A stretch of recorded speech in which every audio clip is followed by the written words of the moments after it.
Hey there guys, what is up? In this video, we are going to show you how to use promo codes on your Uber app. Now, if you've gotten a promo code, again, before we begin, make sure that the promo code is either legit, meaning it's real, or it's not expired yet, because if it's not real, even if you enter the code, it's not going to work. So if you want to enter the code, it's quite simple.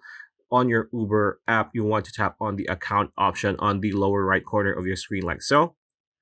Right, once you are here, look towards these four options on top. It says help, wallet, safety, and inbox. You want to tap on wallet like so.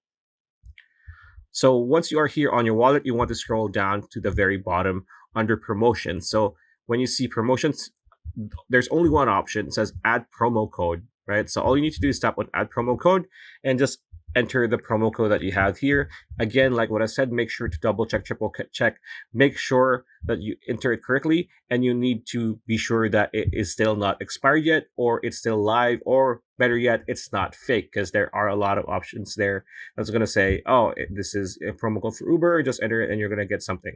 A lot of times, a lot of those are fake. Just make sure that the promotion that you're getting the code for is actually from Uber. So pretty much it. That's a video. Hope you liked it. Like, comment, share, subscribe, ring that bell. I can see you on the next video.